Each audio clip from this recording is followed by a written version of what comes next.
Francesco Mandara. Mr. Mandara, you are from Mansfield, Massachusetts? I am. Do you work in Providence? I do. What do you do? I work with surgeons. I help them place medical devices in patients in all the hospitals in Rhode Island. Yeah. I've had other people who I think had the same profession as you. And are you actually in the operating room when they're operating? I am. No, you and I have something in common. Do you know what that is? We're both Italian. No, we have that in common, but Okay. something a little more exotic than that. Okay, what's that? We have the same first name. Okay. Right? Yep. Francesco. Francesco. Now, I have to tell you, The defendant is introduced as Francesco Mandara, a surgical support specialist who helps surgeons place medical devices in patients at various Rhode Island hospitals. This is immediately a high-stakes, important job. The judge then makes a great personal connection, realizing they share something in common, the first name, Francesco. This charming coincidence instantly warms the courtroom atmosphere and sets up a unique rapport. something that I have been trying for 25 years to get someone who comes before me, mostly women who tell me they're pregnant, to name their child Francesco. I have not been successful. No. And I keep telling them it's going to be the new name of the future.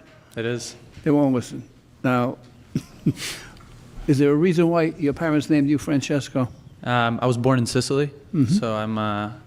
My grandfather was named Francesco as well. So. Inspector Quinn, I rest my case. My mother's father was named Francesco, so I was named Francesco. Yep. But I was the second born. Firstborn, my brother's name is Anthony, because my father's name, my grandfather on my father's side was named Antonio. Antonio. So my brother was named Antonio, right? Yep. No. Yeah. I strayed away. My son's name is Gianluca, so it's very different. You didn't give him the handle of Francesco, I didn't. huh? Okay. The judge, Francesco, shares his long-running and hilariously unsuccessful quest to convince pregnant women in his court to name their babies Francesco. He sees the name as the new name of the future. The defendant, also Francesco, reveals he was named after his grandfather in Sicily. This leads to a funny, shared moment about traditional Italian naming conventions, immediately turning the courtroom into a family discussion. Hey, it's not going to help you.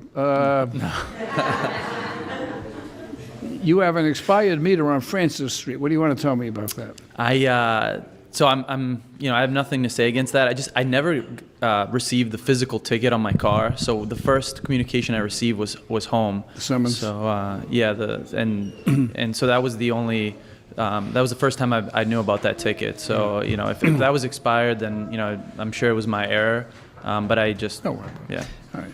What hospital are you associated with here in Rhode Island? Rhode Island Hospital mainly, and Miriam. So I bounce around between the two. You're not supposed to be in the operating room now, are you? I'm supposed to be there soon, but it's okay.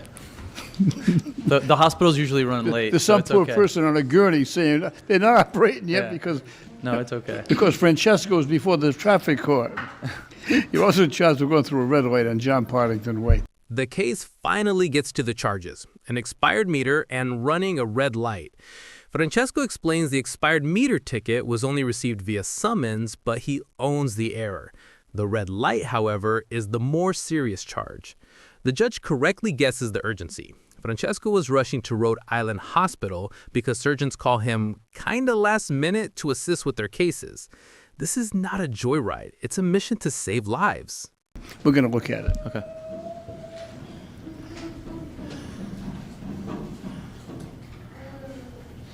Okay, you went through the light. Where were you going?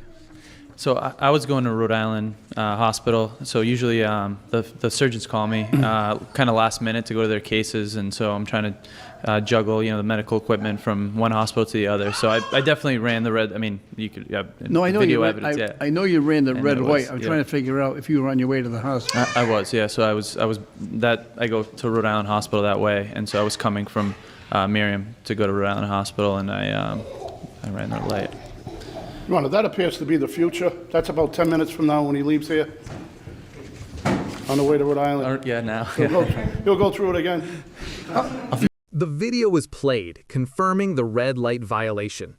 Francesco immediately admits, "I definitely ran the red," explaining he was coming from Miriam Hospital to Rhode Island Hospital, trying to juggle medical equipment between the two. Inspector Quinn humorously suggests Francesco is so distracted he'll go through it again on his way back. This highlights the immense pressure and rushed pace of Francesco's job. Should traffic laws bend for essential medical staff in an emergency? Very careful. How old were you when you came here from Sicily? I came here 7 years ago. Oh, from you, Sicily. well, you speak English remarkably well. My mother's an English teacher in Italy, so she taught me English. We're very young. But even at that, most people who speak A English, little accent. they have an accent. Yeah, I lost it, so I'm bilingual. All right, basically, The judge is very impressed that Francesco, who arrived from Sicily only 7 years ago, speaks remarkably well, with barely an accent. Francesco credits his mother, an English teacher in Italy who taught him very young. This small detail further endears him to the judge and the audience, showing his global background and the effort put into his education. it's on the explanation. I understand. I've had other instances where people have to be in an operating room and the surgeons actually have to wait for them to to begin the operation, or sometimes in the middle of an operation. So based on that explanation, the matter's going to be dismissed. Thank you. The judge brings the discussion back to the seriousness of the job. He shares that he has had other cases where surgeons had to wait for the specialist to arrive to begin or continue an operation. Based on the explanation and the extreme importance of Francesco's work, the judge rules the matter is going to be dismissed. This ruling is a clear triumph of human necessity over bureaucracy. Now, before you leave, just tell Inspector Quinn in Italian, right, what a wonderful experience it was for you to be in court today. Tell Inspector, just in Italian, tell him that. È stato bellissimo oggi essere qui nella corte davanti a lei.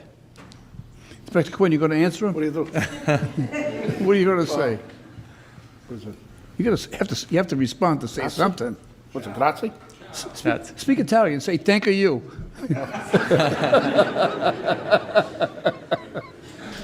Thank you. Have a good Judge. day. Thank you. Bye-bye. In a fun flourish before Francesco leaves, the judge asks him to thank Inspector Quinn in Italian for the wonderful court experience. Francesco does so beautifully.